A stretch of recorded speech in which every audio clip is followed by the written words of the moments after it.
Ito na yung huling Zumba at workout ko ngayong taon na to. Ngayong araw to, hataw tayo ngayon sa pag-workout. More on heavy tayo sa pagbuhat natin. At least matunaw man lang yung mga kinain natin noong Pasko. Hindi ko talaga maiwasan yan pagka mga ganitong okasyon.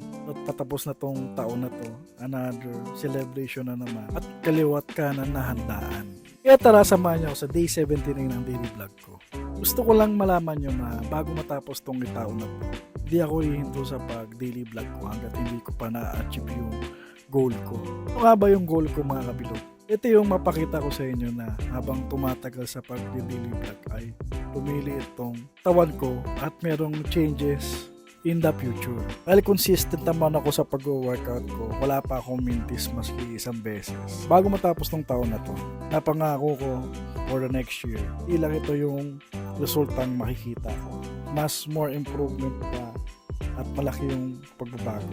Kaya kung di ka pa nakapollow, baka hindi mo na ako makita na mataba ulit. Sa mga matagal na nakapollow sa akin, maraming salamat sa suporta nyo pagsubaybay dito sa aking page at YouTube channel.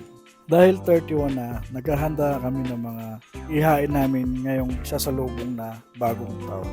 I-ready ko na rin yung mga kailangan i-ready, like itong mga humabol pa na order. Sa mga produkto ko na budget pagka hindi mo kaya yung arcade machine mismo. Ito naman is sinasaksak na lang sa TV.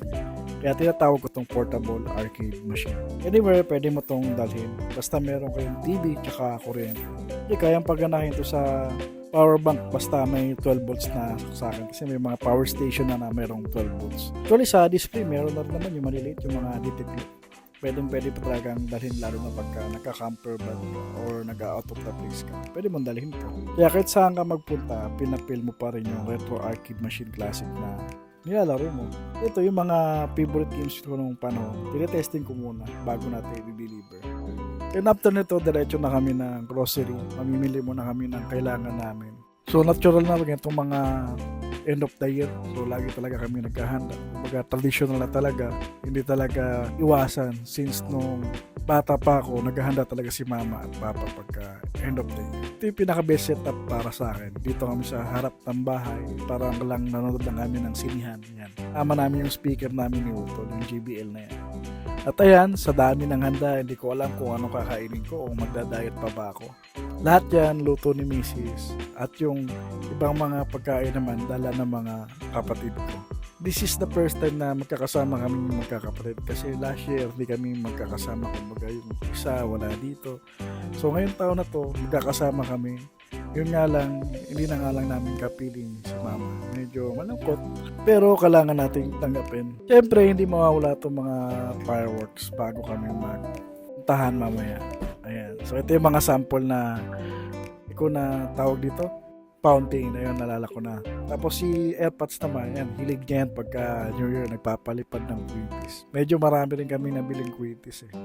At ito yung sinasabi ko kanina sa harap ng bahay namin. Meron nakalatag na lamesa. At syempre, konting alak at pulutan kasama si pinsan at bayaw. Napakasaya ng taon lalo't magkakasama kayo, magkakapatid at pamilya.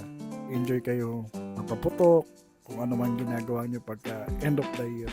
At ito, sineset up na namin ito. Siguro mga 50 perasos na quitis to. Pagsasabay-sabay namin yung paputokin. Medyo nakaka-enjoy rin pala magpaputok. Miss ko rin to dahil yung bata ako, ginagawa ko rin. Pero konting ingat lang mga kabilog, katulad tong ginagawa ng papa ko. So, tagal na kasi ginagawa yan nung mga bata pa kami. Siya magpalipad ng ganyang karaming mga quitis. Minsan kasi may mga sablay na bigla na lang pumuputok bago lumipad. O kaya naman bigla na lang liliko yung mga quitis, hindi aangat. Ala ko last year pumunta doon sa bahay. Nayupi yung pinto ng unang bahay niya. Pero tahimik na lang kami na hindi namin alam. Yung mga bata naman, syempre, ganito lang tayo. Dumaan din tayo sa ganitong gala. Yan, mga ganyan ano. Masya pumuputok. Ito yung mga pailaw. Yung mga lucis patawag nila dito. Meron may maliliit, merong malalaki, meron din yung mga pumuputok. The best sa akin nung bata akong ganyang edad is yung watusi. Pero di na ako bumili nun kasi nakakalason yung mga kabilog namin na matayan dahil. Yung uso ngayon at pinagbabawal, alam ko. Yan. Yan yung piccolo. Ginagawa ko kasi pinapalibutan ko muna para lahat masindihan. Para sabay-sabay din yung mga puto. At ayan si Utol, May tama na ata itong mga to.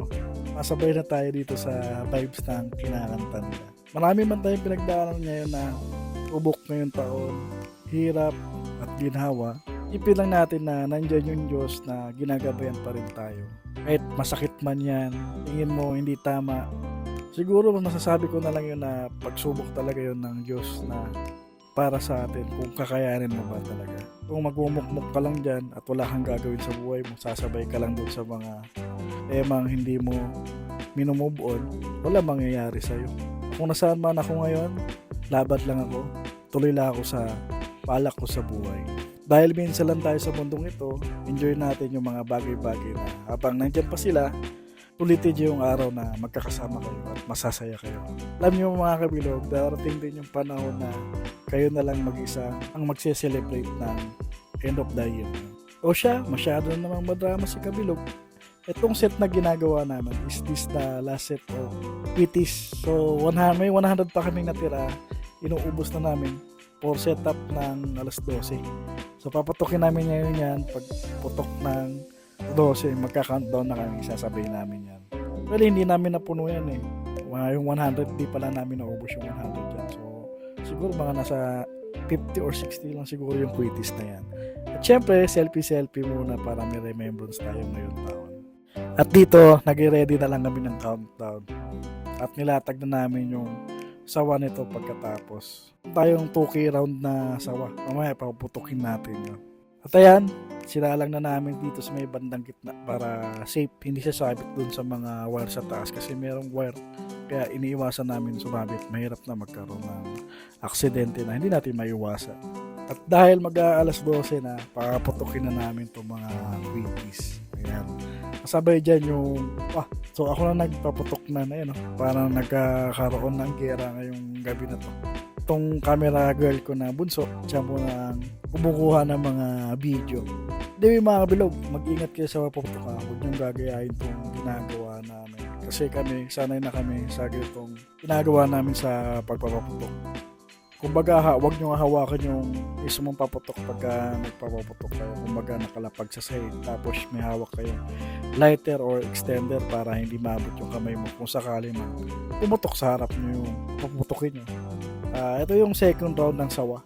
Ayan. Dalawang 1,000 kasi yun. Ito yung pangalawa. Akala mo parang may gera. Pero ayun. Putok na pala yung bulsa ko dahil sa mga paputok. Yan. May natira pang mga fountain. So itong fountain na lang tsaka yung fireworks.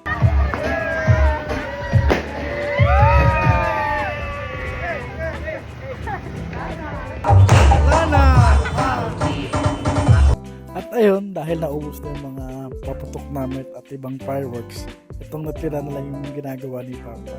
So ito yung King Kong, para siyang bomba sa lakas ng tunog eh. At dito, nagsasayawan na lang sila Utol at Bayaw. Ang tinamaan na kami dito ng konti, pero kaya pa naman, kita nyo naman si Kabilog. Sa mga nakakanood man nito, Happy New Year sa inyo lahat at ingat kayo sa mga ganitong paputok. Hindi nyo kaya tong gano'ng kalakas tong paputok na to.